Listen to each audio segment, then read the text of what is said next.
ದಿನ plus cabinet meeting ಬೇರೆ ಇದೆ ಸರ್. ಈ ಭಾಗ ನಿರೀಕ್ಷೆ ಬಹಳ ಇದೆ. ನಾವು ಎಲ್ಲ ನಿರೀಕ್ಷೆಗಳನ್ನು ಕೂಡ ಫುಲ್ಫಿಲ್ ಮಾಡೋಕ್ಕಾಗಲ್ಲ. ಆದರೆ ಕೆಲವು ಇಂಪಾರ್ಟೆಂಟು ವಿಚಾರಗಳಿಗೆ ಪರಿಹಾರ ಕೊಡಲಿಕ್ಕೆ ಪ್ರಯತ್ನವನ್ನು ಮಾಡ್ತೀವಿ. ಬಜೆಟ್ನಲ್ಲಿ ಹೇಳಿರ್ತಕ್ಕಂಥವು ಮತ್ತು ಪ್ರಮುಖವಾಗಿ ಇರ್ತಕ್ಕಂಥ ವಿಷಯಗಳ ಬಗ್ಗೆ ನಾವು ನಾಳೆ ಕ್ಯಾಬಿನೆಟ್ನಲ್ಲಿ ಚರ್ಚೆ ಮಾಡಿ ತೀರ್ಮಾನ ಮಾಡ್ತೀವಿ.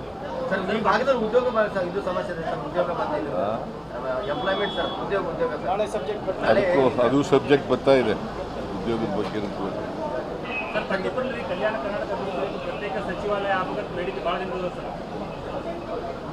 ಅದ್ರ ಬಗ್ಗೆನೂ ಹೇಳಿದ್ದೀನಿ. ಸಚಿವಾಲಯ ಬೇಕು ಅಂತ ಕೇಳ್ತಾ ಇದ್ದಾರೆ ಭಾಳ ದಿನಗಳಿಂದ.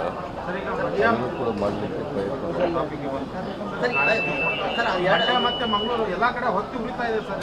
ಯಾವುದು ಇವತ್ತು ಉರಿತಾ ಇದೆಯಾ? ಏನು ಗಲಾಟೆ ಆಯ್ತಪ್ಪ?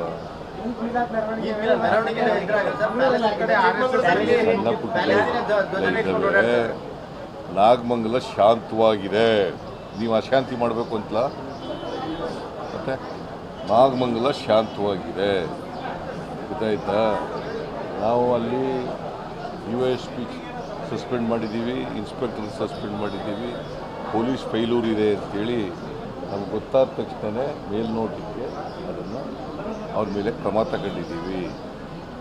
ಮತ್ತು ಅಲ್ಲಿ ಏನು ನಷ್ಟ ಆಗಿದೆ, ಅಂಗಡಿಗಳು ಬೆಂಕಿ ಬಿದ್ದು ಏನು ನಷ್ಟ ಆಗಿದೆ, ಮೋಟರ್ ಬೈಕ್, ಅವಕ್ಕೆಲ್ಲ ಪರಿಹಾರ ಕೊಡ್ತಕ್ಕಂಥ ಕೆಲಸವನ್ನು ಮಾಡ್ತೀವಿ.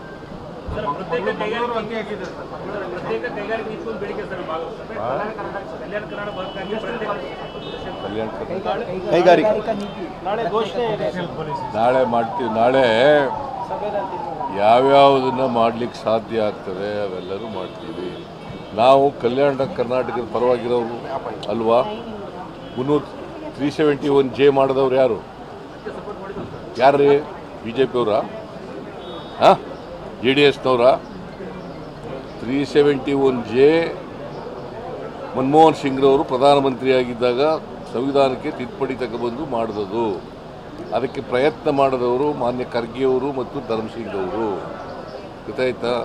2013ರಲ್ಲಿ ನಮ್ಮ ಸರ್ಕಾರ ಇದ್ದಾಗ ಅದಕ್ಕೆ ಒಂದು ಕಮಿಟಿ ಮಾಡಿ ಅದನ್ನು ಜಾರಿಗೆ ಕೊಟ್ಟವರು ನಾವು, ಗೊತ್ತಾಯ್ತಾ? BJPಯವರಲ್ಲ. BJPಯವರು ವಾಜಪೇಯಿ ಪ್ರಧಾನಮಂತ್ರಿ ಆಗಿರುವಾಗ ಸಂವಿಧಾನಕ್ಕೆ ತಿದ್ದುಪಡಿ ಮಾಡೋಕ್ಕಾಗಲ್ಲ ಅಂತ ಉತ್ತರ ಕೊಟ್ಟಿದ್ದಾರೆ SM ಕೃಷ್ಣ ಅವ್ರಿಗೆ. ಗೊತ್ತಾ ನಿಮಗೆ ಅದು? ಹಾಂ, ಈ ತಲೆ ಕುಣಿಸ್ತೀಯಲ್ಲಪ್ಪ, ಗೊತ್ತಾ? ಏನಂತ ಬರೆದಿದ್ರು? ಯಾರು ಬರೆದಿದ್ರು? ಯಾರು ಬರೆದಿದ್ದದು? Mister Advani, home minister and deputy chief prime minister. Sir, ಈ ಎಲ್ಲ ಕಾರಣಕ್ಕಾಗಿನೇ ಜನ ನಿಮ್ಮನ್ನು ಜಾಸ್ತಿ ಸಪೋರ್ಟ್ ಮಾಡಿದ್ದಾರೆ ಸರ್ ಕಲ್ಯಾಣ ಕರ್ನಾಟಕದಲ್ಲಿ. ಹಾಗಾಗಿ ನಿರೀಕ್ಷೆನೂ ಜಾಸ್ತಿ ಇಟ್ಕೊಂಡಿದ್ದಾರೆ. ಜನರ ನಿರೀಕ್ಷೆ, ನಾವು ಬಡವರ ಪರವಾಗಿ ಕೆಲಸ ಮಾಡಲಿಕ್ಕೆ ತಯಾರಾಗಿದ್ದೀವಿ, ಗೊತ್ತಾಯ್ತಾ? ಅದಕ್ಕೋಸ್ಕರನೇ 5,000 ಕೋಟಿ ರೂಪಾಯಿನ ಈ ಸಾರಿ ಕೊಟ್ಟಿರೋದು. ಎಷ್ಟು ಕೊಟ್ಟಿದ್ದೀವಿ? 5,000 ಕೋಟಿ. ಹಿಂದೆ ಕೊಟ್ಟಿದ್ರಾ? ಹಾಂ,